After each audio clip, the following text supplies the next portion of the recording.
آپ نے کئی ایک لیکچرز میں سیدنا خالد ابن ولید رضی اللہ تعالیٰ عنہ کی شجاعت اور بہادری کا ذکر کیا۔ اہل سنت کے خائن کے لیے سیف اللہ کا لقب بھی استعمال کیا جاتا ہے، جبکہ بعض غالی رافضی خالد ابن ولید کو سیف اللہ نہیں مانتے۔ ان کا کہنا ہے کہ سیف اللہ والی صحیح بخاری کی حدیث میں تو سیدنا خالد ابن ولید کا نام مبارک نہیں ہے، بلکہ غزوہ موتا کے موقع پر صرف سیف اللہ کا ذکر ہے۔ یہ جو ان کی جہالت ہے صرف، اس کے سوا کچھ نہیں ہے، اور ضد اور ہٹ درمی ہے۔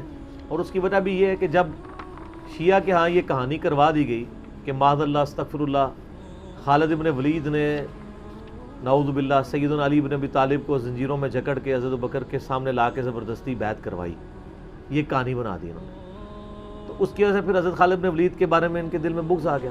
خالد ابن ولید حضرت علی مولا علی کو کون اس طرح پکڑ کے لا سکتا؟ ٹھیک ہے، شرم نہیں آتی ان لوگوں کو بات کرتے ہوئے؟ شیر خدا کے ساتھ کون ایسا کر سکتا ہے؟ ٹھیک ہے، سیدنا علی کی شجاعت سے بڑھ کے کس کی شجاعت تھی؟ ان کی محبت میں ان کے بارے میں غلط عقیدے پروپیگیٹ کرتے ہیں۔ سیدنا خالد ابن ولید رضی اللہ تعالیٰ عنہ کو اللہ تعالیٰ نے مشرکین عرب سے اٹھا کے رومن اور پرشین امپائر کے اوپر دے مارا، بڑی ایکسٹرا آرڈنری پرسنالٹی ہے۔ نبی الاسلام کی اعلان نبوت کے بعد 19 سال تک کافر رہے ہیں، اس 19 سالوں میں موت بھی آ سکتی تھی، لیکن اللہ نے زندہ رکھا ہے۔ حتیٰ کہ غزوہ احد کے موقع پر نبی الاسلام کے جو 4 دانت شہید ہوئے ہیں، جو بخاری مسلم میں آتا ہے، حضرت خالد بن ولید کی وجہ سے ہوئے ہیں۔ انہوں نے وہ جب درہ چھوڑ دیا تھا عبداللہ ابن جبیر اور باقی ان کے ساتھیوں نے، عبداللہ ابن جبیر نے تو نہیں چھوڑا تھا، چند ساتھیوں نے، تو یہ پیچھے سے آگے حملہ آور ہوئے، اور نبی الاسلام کی بددعا ہے ان کے لیے۔ اس موقع پہ نبی الاسلام کی مبارک زبان سے نکل گیا، اللہ ایسی قوم کو کیسے ہدایت دے گا جنہوں نے اپنے نبی کا چہرہ خون سے رنگ دیا۔ تو سورہ ال عمران میں جہاں پہ صحابہ کرام کو اللہ تعالیٰ نے گرفت کی ہے نا 60 آیات میں کہ غزوہ احد پہ تم نے یہ غلطی کی، پھر اینڈ پہ معاف بھی فرما دیا، پہلی گرفت نبی علیہ السلام پہ آئی ہے، لیس لک من الامر شیء، اے نبی آپ کو تو کوئی اختیار نہیں، اللہ چاہے ان کو ہدایت دے دے۔ ہوئے ہوئے ہوئے ہوئے، اور اسی کو ہدایت بھی مل گئی۔ پھر اسی پیگن کو اللہ نے اٹھایا ہے، پیگن انگلش میں کہتے ہیں بت پرست۔ آپ گوگل پہ جا کے لکھیں حضرت خالد بن ولید کا تعارف، کہ ایک عرب کا پیگن اللہ نے اٹھا کے اسے رومن اور پرشین امپائر الٹوا دیا۔ پھر 19 سال تو کفر میں گزرے ان کے، اسلام میں ان کے 19 سال نہیں گزرے سر، بمشکل 10-11 سال، لیکن انہوں نے اپنے 19 سالوں کے بھی سارے گناہ دھلوا دیے، جو کچھ کیا پھر، اور جو کچھ اللہ نے ان سے کام لیا۔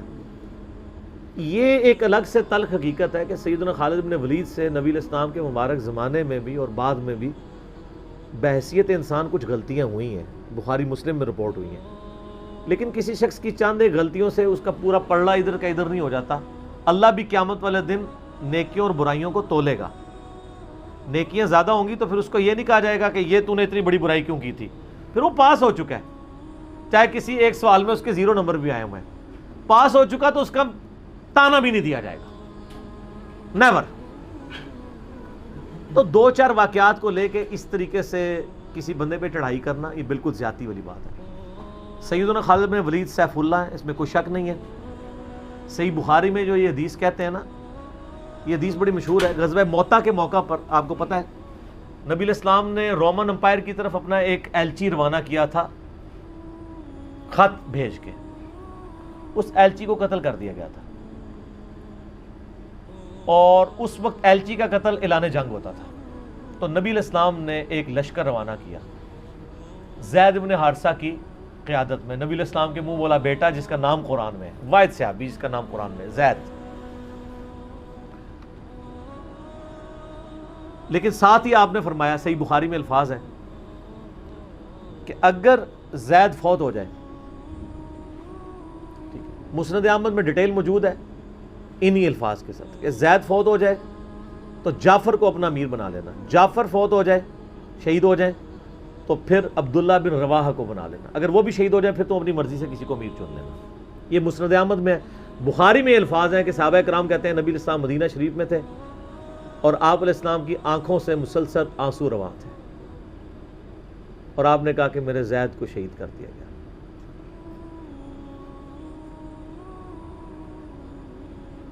اب مسلمانوں کا پرچم جعفر نے تھام لیا۔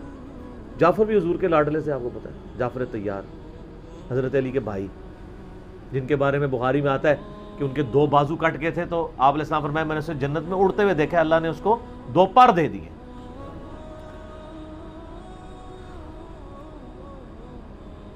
نجاشی کے دربار میں انہوں نے ہی، آپ کو پتہ ہے، سورہ مریم پڑھی تھی۔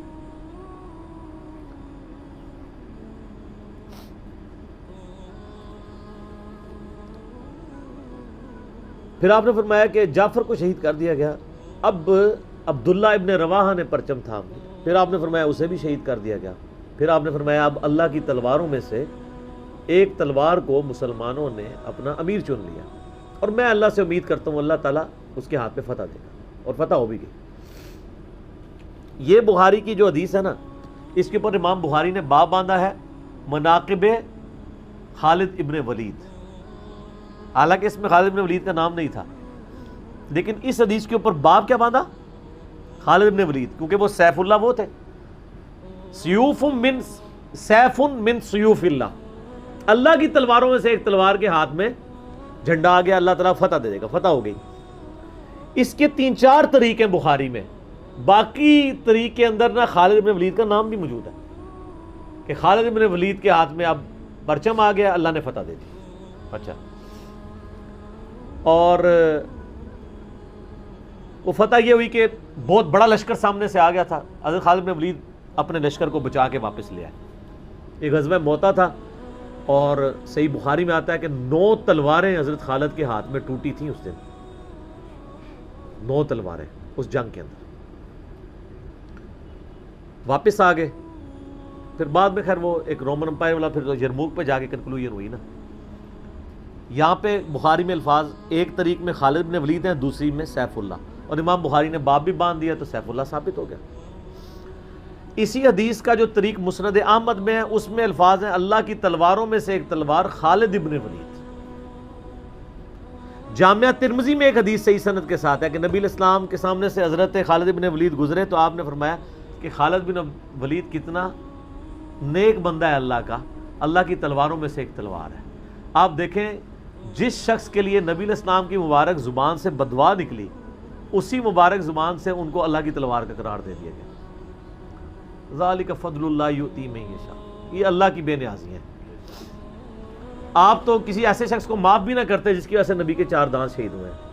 اللہ دیکھیں کیسے کیسے مجرمین کو معاف کر کے کس ایپیکس پہ فائز کر دیتا ہے، بندے نہیں معاف کرتے۔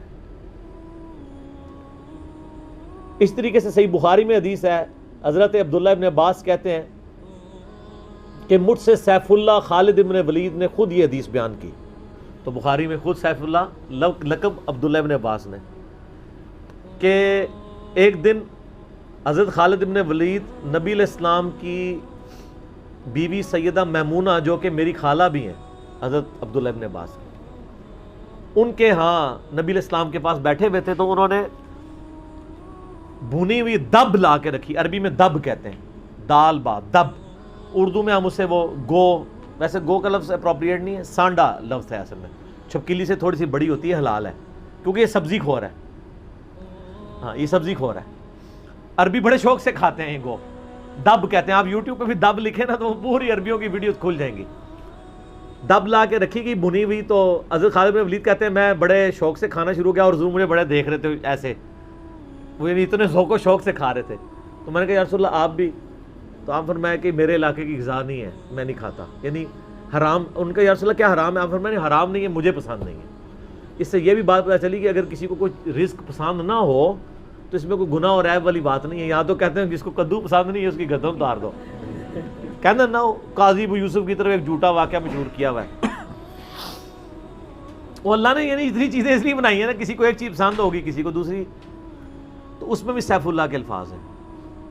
اس کے علاوہ صحیح مسلم میں ایک حدیث ہے، آپ کو پتا ہے ذوالخویسرہ التمیمی نجدی خبیث جس نے کہا تھا اے محمد اللہ سے ڈر اور انصاف کر، بخاری مسلم دونوں میں آتا ہے، تو آپ فرمایا اگر میں انصاف کرنے والا نہیں تو کون ہے؟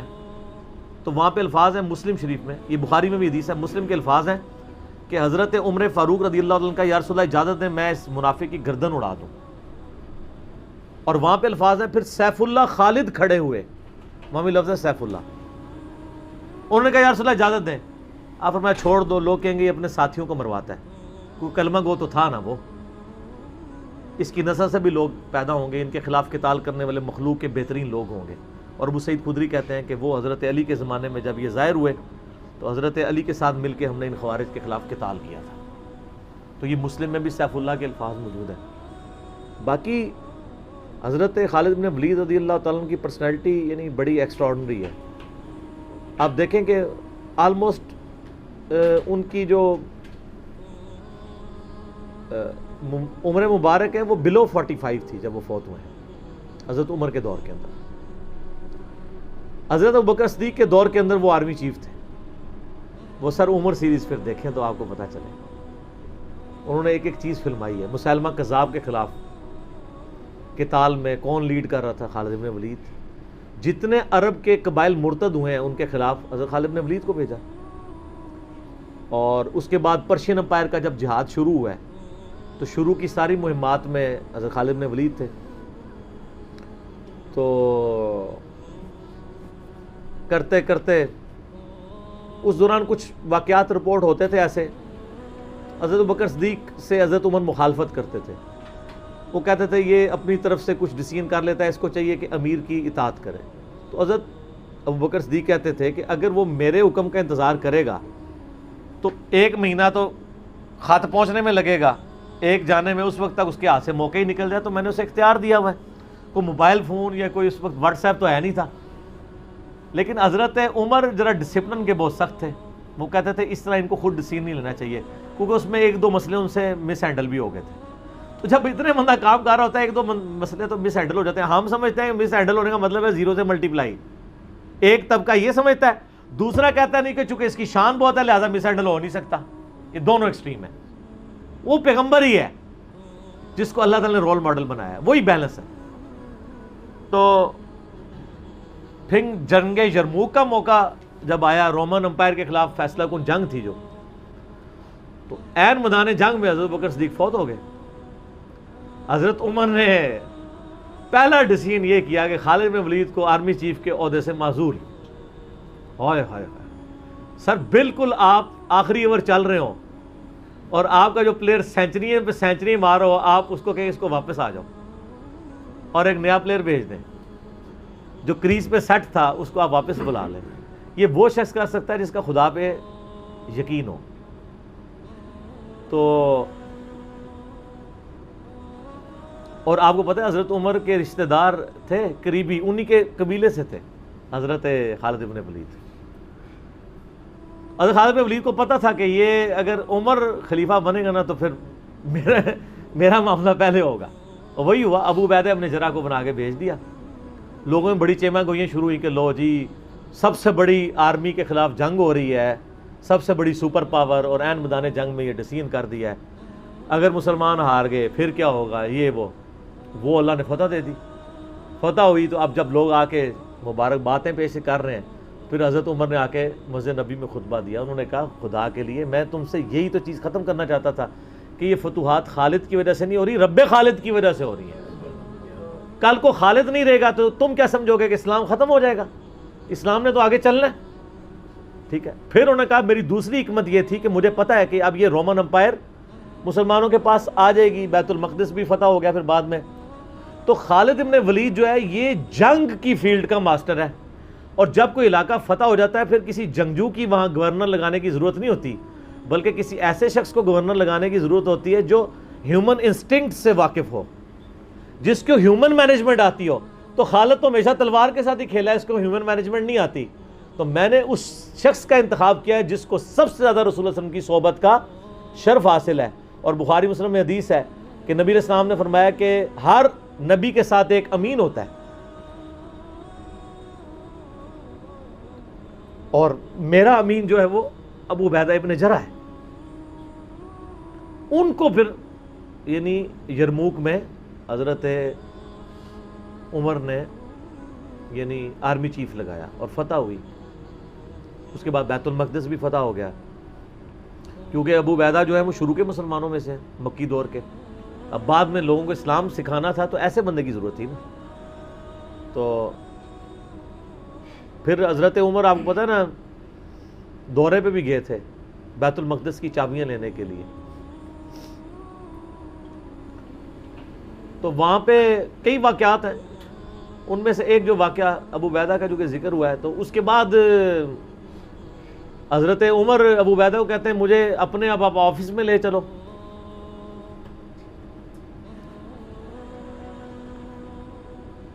دنیا کی سب سے بڑی سپر پاور فتح کی ہو جس بندے نے، آپ سمجھیں کہ ایک بندے نے امریکہ فتح کیا ہے، کسی جنرل نے، واشنگٹن ڈی سی میں اس کا آفس تو ہونا چاہیے نا.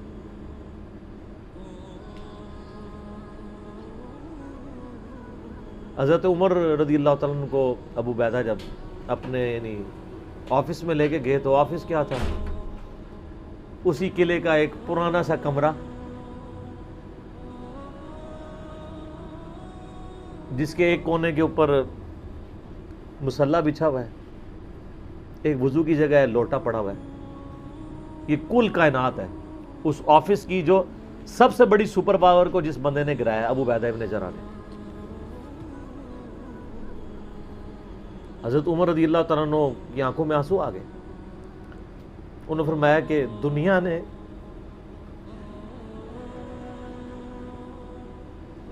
ہر بندے کے اوپر اپنا اثر چھوڑا ہے سوائے ابو عبیدہ ابن جراح کے. دنیا اسے شکست نہیں دے سکی. دنیا سے مراد دنیا کی محبت. ہر بندے نے اپنا حصہ لے لیا. اس لیے آپ کو پتا ہے نا کہ حضرت عمر اپنے دور خلافت میں ابو عبیدہ ابن جراح کو بار بار خط لکھتے رہے کہ آپ ادھر آ جائیں، کیونکہ حضرت عمر چاہتے تھے کہ میں اپنے بعد ان کو خلیفہ نامزد کروں، اس لیے کہ وہ امین الامت ہے.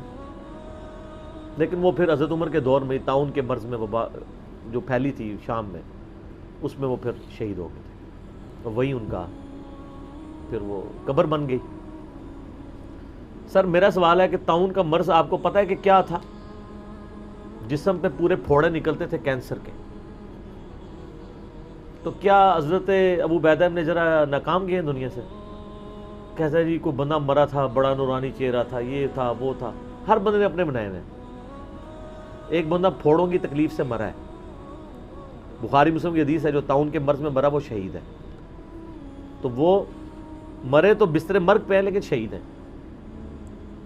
اور دوسری طرف خالد بن ولید آپ دیکھ لیں، سینکڑوں جنگوں میں حصہ لیا انہوں نے، کسی ایک جنگ میں شکست نہیں کھائی، حتیٰ کہ جو کافروں کی طرف سے بھی غزوہ احد لڑی ہے اس میں بھی ان کو شکست نہیں ہوئی.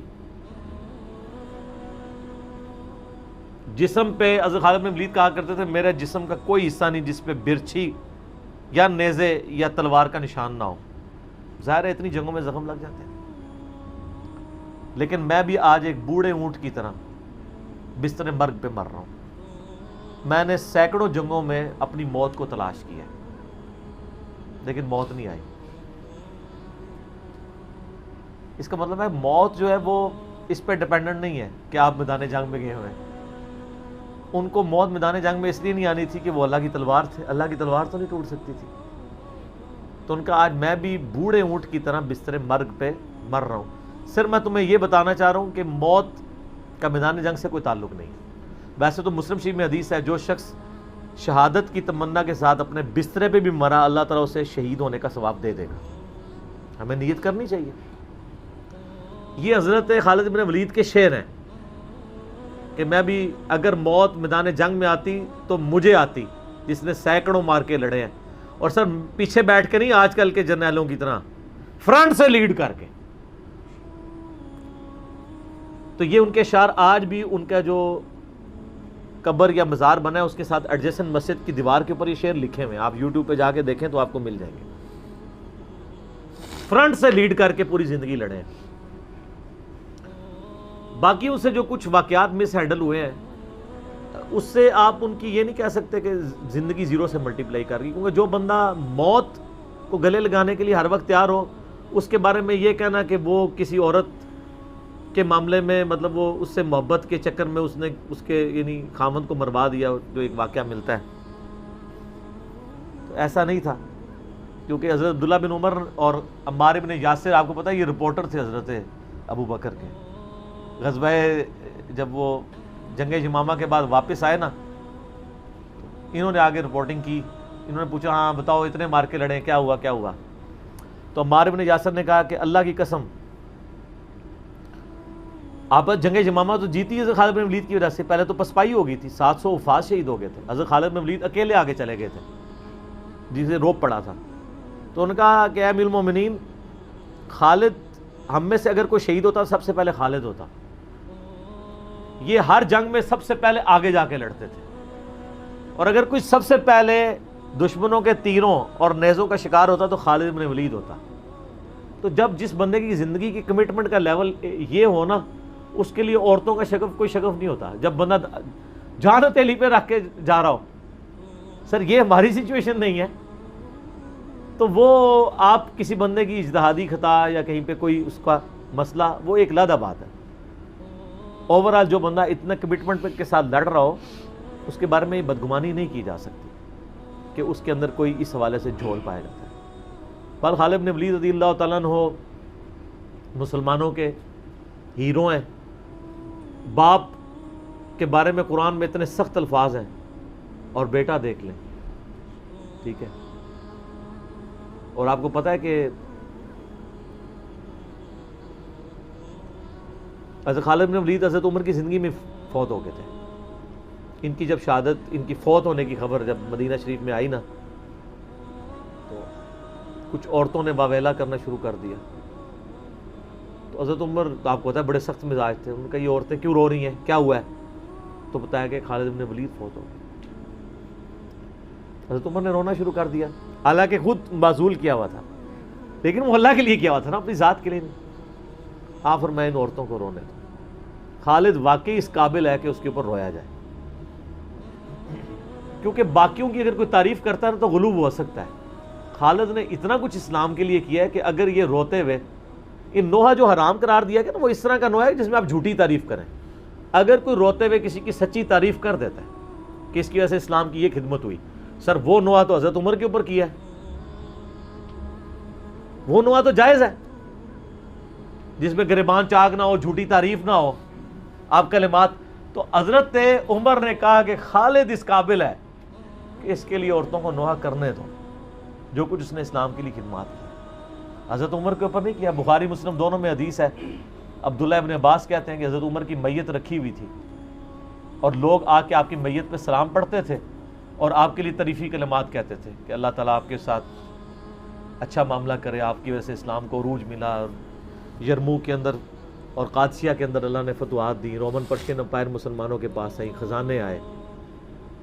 اتنے میں عبداللہ ابن عباس کہتے ہیں، بخاری مسلم دونوں میں حدیث ہے، ایک شخص میرے پیچھے آ کے کھڑا ہوا اور اس نے میرے کندھے پہ یوں کونی رکھی اور اس نے کہا اے عمر اللہ تجھ پہ رحم کرے، تو اس روئے عرض پہ ایسا شخص تھا کہ میری خواہش تھی کہ میں اللہ کے حضور اگر پیش ہوں نا تو میں تیرے اعمال کے ساتھ پیش ہوں.